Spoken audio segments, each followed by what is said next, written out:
Hello guys, myself Ayush Pandey and you're welcome in the channel Medical Wala. So guys, today's topic is all about conversion of units. Okay, so let's start. So as you can see guys, this beautiful question asked in the JEE Mains 2019 in the morning shift. Okay, so let's start the question. The question says the density of a material in SI unit is 128 kilogram per meter cube in a certain units in which the unit of length is 25 centimeter and the unit of mass is 50 gram. The numerical value of the density of the material is. Okay तो हमको क्या find करना है, हमको अगर किसी देखो सबसे पहले इस क्वेश्चन को शुरू करने से पहले थोड़ी सी जो बेसिक जो इन्फॉर्मेशन होती है फिजिकल क्वांटिटी की what is physical quantity. Okay, physical quantity क्या है? Physical quantity is made up of numerical value and unit. Numerical value and unit. N into U. N means numerical value, U means unit. जैसे कोई भी physical quantity होती है, जैसे 1 metre हुआ तो 1 क्या है? न्यूमेरिकल वैल्यू है और मीटर क्या है? Unit. Metre is the unit और 1 is the numerical value. Okay, अब देखो 1 मीटर जैसे 1 metre is equal to the 100 centimetre. So guys यहाँ पे जो अगर हम लोग किसी भी यूनिट को कन्वर्ट करते हैं तो वो जो एनयू होता है वो कांस्टेंट होता है. अगर न्यूमेरिकल वैल्यू बढ़ती है तो यूनिट छोटी हो जाएगी और यूनिट अगर बढ़ती है तो न्यूमेरिकल वैल्यू छोटी हो जाएगी. जैसे देखो 1 मीटर, अब 1 और 100 में से कौन सा बड़ा है? 100 बड़ा है. तो अगर न्यूमेरिकल वैल्यू बड़ी है तो ये यूनिट होगी एन इंटू यू. एन क्या है? 100 है. यू क्या है? सेंटीमीटर है. तो एन यू कॉन्स्टेंट होगा. एन ज्यादा है यहाँ पे भाई, यहाँ पे 1 से 100 बड़ा है मतलब एन यहाँ का ज्यादा है, तो यहाँ की जो सेंटीमीटर होगा वो छोटा होगा मीटर से. Metre is greater than centimetre.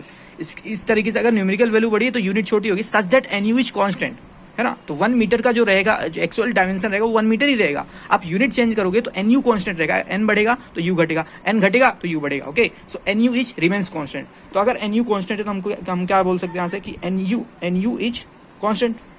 Okay, N U is constant मतलब क्या है कि N1 U1 is equal to N2 U2.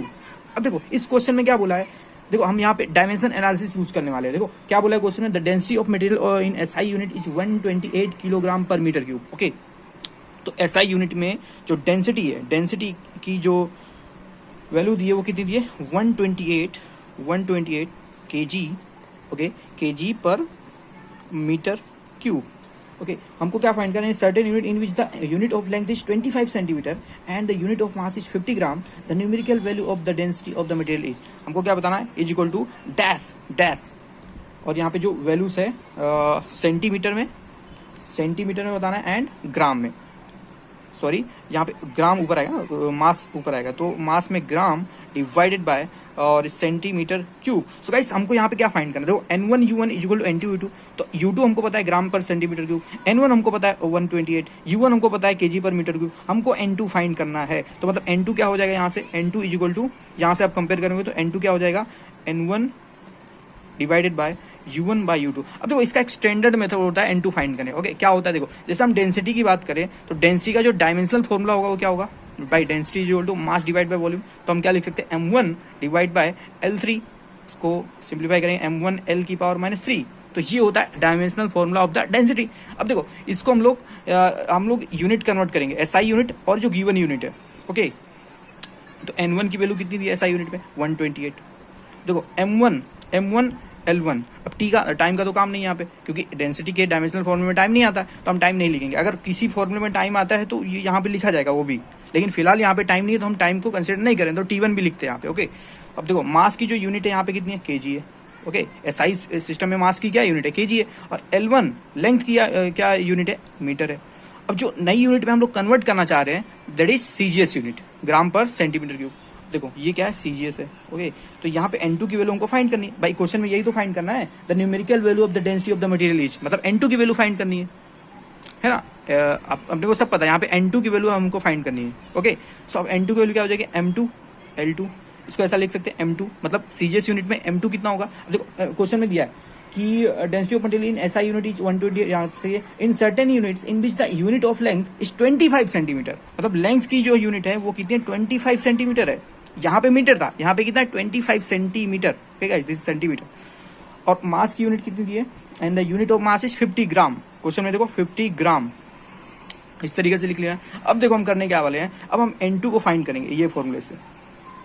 N2 is equal to N1 divide by U1 plus U2. तो गाइस यहाँ से U1 क्या होगा? अब देखो U1 क्या होता है? डायमेंशनल फॉर्मूला लिख लो उसका. जैसे देखो M1 जो है M1 और इसकी पावर कितनी है 1 है। ओके, m1 मतलब SI यूनिट में m1 इसलिए लिखते हैं, मतलब m1 का क्या मतलब है कि SI यूनिट वाली हम लोग यूज कर रहे हैं यहाँ पे डायमेंशन। m1 एंड L1 की पावर -3 और यहाँ से U2 की वैल्यू कितनी हो जाएगी m2 की पावर 1 इंटू L2 की पावर -3। ओके, अब N2 की वैल्यू क्या हो जाएगी N1 डिवाइड बाय, यहाँ से N2 की वैल्यू क्या हो जाएगी N1 divide by U1 by U2। Okay, ये स्टैंडर्ड मेथड है, आप एक दो क्वेश्चन पे इसको और अप्लाई करो, प्रैक्टिस क्वेश्चन भी है आगे, उस पर आप इस मेथड को अप्लाई करना। ओके, सो ये एक तरीके से मतलब स्टैंडर्ड मेथड है निकालने का, ये धीरे धीरे आपको बिल्कुल क्लियर हो जाएगा। N1 की वैल्यू यहाँ पे हमको दी गई क्वेश्चन में 128, U1 की वैल्यू कितनी है M1 और देखो M और L को हम अलग अलग लिख सकते हैं, यहाँ पे M1 डिवाइड बाय M2 की पावर 1 लिख सकते हैं ऐसा। देखो U1 बाई U2 किया हमने, तो M1 को हमने अलग लिख दिया, अब L1 वाले टर्म को अलग लिख लेंगे, L1 डिवाइड बाय L2 की पावर कितनी जी -3। ओके, अब देखो N2 की वैल्यू हमको यहाँ से मिलने वाली है, N2 is equal to 128। Okay, it is visible ना, 128 डिवाइड बाय M1। देखो M1 की वैल्यू kg, ठीक है, M1 की वैल्यू कितनी है यहाँ से, M1 की वैल्यू कितनी है kg, और M2 की वैल्यू कितनी है 50 ग्राम। ओके, डिवाइड बाय 50 ग्राम की पावर 1। ओके, L1 की वैल्यू कितनी है, देखो L1 की वैल्यू कितनी है मीटर, डिवाइड बाय L2 की वैल्यू कितनी है 25 सेंटीमीटर। Okay, divide by -3। अब देखो N2 की वैल्यू कितनी आएगी 128। Okay guys, 128। अब देखो केजी और ग्राम, अब देखो ऊपर नीचे कब कटेगा, जब ये केजी को ग्राम में कर दें, मतलब ऊपर डिनोमिनेटर न्यूमरेटर दोनों क्या हो ग्राम में हो, तो 1 केजी में कितना ग्राम होता है 1000 ग्राम। ओके गाइस, एक स्टेप में बढ़ा के लिख रहा हूँ, डायरेक्ट भी लिख सकते हैं, 1000 ग्राम और ये 50 ग्राम। ओके, और यहाँ पे 1 मीटर में कितने सेंटीमीटर, अब फिर से वही सेम बात है कि न्यूमरेटर डिनोमिनेटर में सेंटीमीटर होना चाहिए, तो 100 सेंटीमीटर डिवाइड बाय 25 सेंटीमीटर की पावर -3। देखो N2 की वैल्यू कितनी आएगी 128। गाइस यहाँ से 0 से 0 कट गया, 5 2 जा 10, तो ये कितना हो जाएगा 20 हो जाएगा ना, तो ये कितना हो जाएगा 20 इंटू, अब ये 4 टाइम में कट जाएगा, सेंटीमीटर सेंटीमीटर कट गया, ग्राम से ग्राम कट गया इधर, अब ये कितना आ जाएगा 4 की पावर -3, मतलब यहाँ से 1 डिवाइड बाय 4 की पावर +3, मतलब 4 इंटू 4 लिख सकते हैं। ओके, 4 की पावर -3 को ऐसे लिख सकते हैं। अब देखो 4 5 जा 20 है ना, अब 4 से इसको कट करेंगे तो 4 3 जा 12, 4 2 जा 8, अब यहाँ से 4 से फिर से कट करेंगे, 4 8 जा 32। देखो N2 की वैल्यू क्या आ रही है, N2 की वैल्यू आ रही है 8 इंटू 5। ओके, सॉरी दिख नहीं रहा था, 8 इंटू 5। अब देखो N2 की वैल्यू 8 इंटू 5, ये कितना हो जाएगा 40, मतलब हमको N2 मिल चुका है, N2 कितना है 40 है। ओके, सो ऑप्शंस पे देख सकते हो आप, N2 की वैल्यू कितनी आएगी 40 आएगी। ओके, सो होप सभी को समझ में आ गया होगा, बहुत ही सिंपल क्वेश्चन है, आपको क्या है स्टैंडर्ड मेथड है, इस तरीके बहुत सारे क्वेश्चन मिलेंगे, आपको ये अप्लाई करना है। ओके, सो गाइस, ये क्वेश्चन हमने सॉल्व किया, जो ये 2019 का क्वेश्चन है, जेईई मेंस 2019 का है। अब ये जो क्वेश्चन आप स्क्रीन पे देख रहे हो, ये वाला क्वेश्चन, ये क्वेश्चन 2011 का पूछा गया है, सीबीएसई पीएमटी में पूछा गया, तो ये क्वेश्चन को आप ट्राई करेंगे, सेम कंसेप्ट लगेगा आपको, यहाँ पे N2 की वैल्यू फाइंड करनी है। सो इसका करेक्ट आंसर क्या होगा 40 होगा। ओके, सो इसको आप ट्राई करना, होप आप सभी इसको सॉल्व कर लोगे। So guys, thank you for watching, मिलेंगे नेक्स्ट वीडियोस में कुछ ऐसे इंटरेस्टिंग क्वेश्चन के साथ, तब तक के लिए गुड बाय, टेक केयर, जय हिंद।